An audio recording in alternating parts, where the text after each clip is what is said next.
In North Carolina, a man named Jeffrey climbs onto the roof of a McDonald's late one night.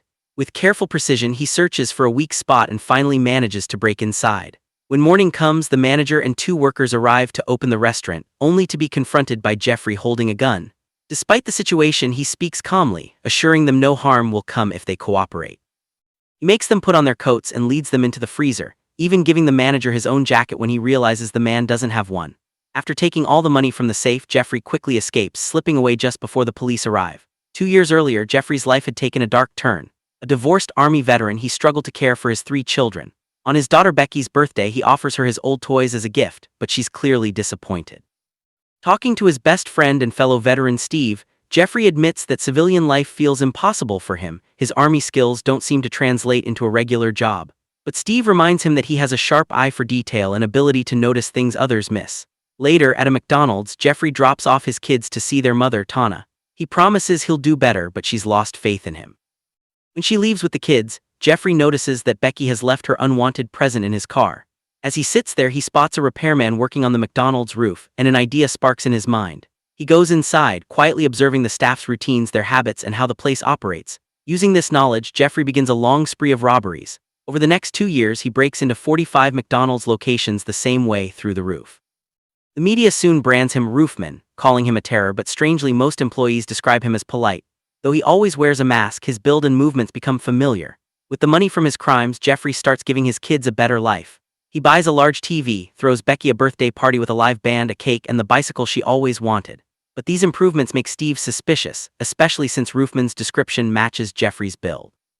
During the celebration, police suddenly show up. In panic, Jeffrey flees, sprinting through neighbors' yards before tumbling down a hill where he's finally caught right in front of Becky. At his trial, he's sentenced to 15 years in prison. While behind bars, he calls home, hoping to talk to his daughter, but Tana has moved on with a new boyfriend. She forces Becky to hang up, leaving Jeffrey heartbroken. He tears Tana's face out of the family photo he keeps. Over time, he begins working in the prison's workshop, paying close attention to routines and especially the delivery trucks. Slowly, he builds tools from scraps, cutting boards, shaping metal pieces, and modifying clothes. One day, when the moment feels right, he sneaks beneath a departing truck, hiding behind a wooden board he's crafted. A guard checks under the vehicle with a mirror but misses him. Hours later, the truck stops and Jeffrey escapes into the woods. Shedding his prison jumpsuit to reveal regular clothes underneath, he hitchhikes back into town.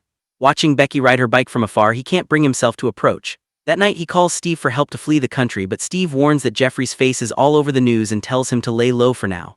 When a police car passes nearby, Jeffrey quickly hides inside a toy store, pushing a cart and pretending to shop. He sneaks into the bathroom, climbs up through a ceiling panel, and hides as officers search the place. When the store closes, Jeffrey comes down and studies the cameras, learning how to avoid being seen. He eats baby food from the shelves and keeps track of the police search on TV. The next night, he finds the security manual, pauses the camera recordings, and finally has the freedom to move through the store. Behind the bicycle display, he discovers an empty space, turning it into a small home with mattresses and food. Days pass as Jeffrey lives secretly in the toy store, sleeping during the day, coming out at night, and cleaning up using the bathroom sink. Watching the news, he realizes the police are still hunting him. One evening, he finds baby monitors for sale and sets them up around the store to spy on the employees. He learns about a woman named Lee, who asks her boss Mitch for weekends off to manage her kids after a divorce, but Mitch refuses. Jeffrey feels sympathy for her. Using the monitors, he learns Mitch's computer password and changes Lee's schedule so she can have time off. Eventually, the media and police move on, allowing Jeffrey to venture outside. He rides a bicycle from the shop to make calls, learning from Steve's girlfriend that Steve has gone to Afghanistan for 6 months. When Jeffrey calls home, he hears his daughter laughing with her stepfather but doesn't speak. Tana senses it's him and warns him never to call again. Crushed, Jeffrey breaks down in tears and begins counting the days until Steve's return. One day, he overhears Mitch accusing another employee of stealing candy.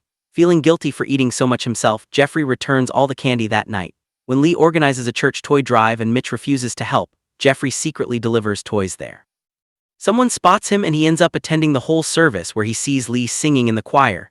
Pretending to be new in town, he calls himself John and claims to work on classified government projects. Lee is impressed and the community welcomes him. Soon he becomes a regular at church events, charming everyone. Over time, he and Lee grow close and eventually start dating.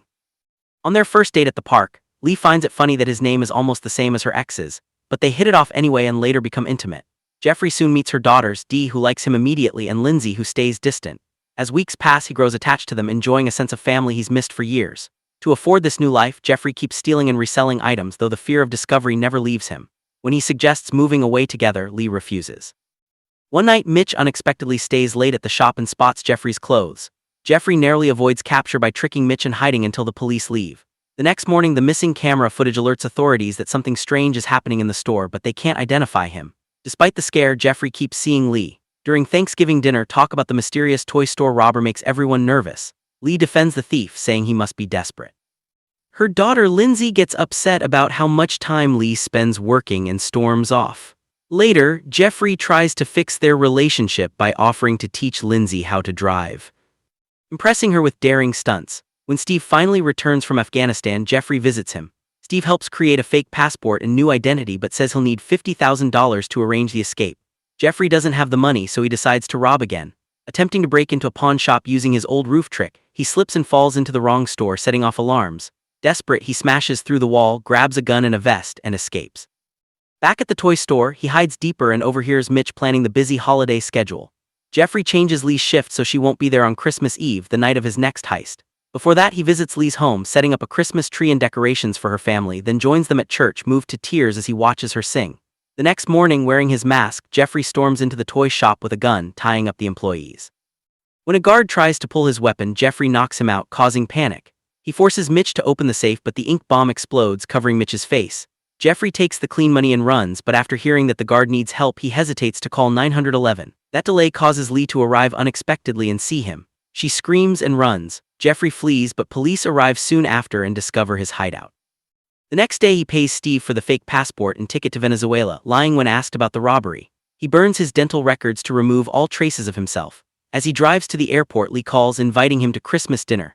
Moved by emotion, he agrees to come. But when he arrives at her house with presents, it turns out to be a trap. Police surround and arrest him while Lee cries in regret. Jeffrey is sentenced to 32 years in prison. He tapes Lee's family photo beside his old one and begins reflecting on his mistakes. In time, he joins a support group and calls Becky again, finally reconnecting. When other inmates ask if he'll escape again, he simply says no. Later, Lee visits him and Jeffrey apologizes. She admits she was angry at first but now sees their story as a strange, meaningful adventure. They forgive each other and hug. This film is based on the true story of Jeffrey Manchester, who escaped 2 more times in 2009 and 2017. The real Lee has since remarried and recently visited him for the first time since the events. Jeffrey remains in prison, working as the librarian, and will be eligible for parole in 2036.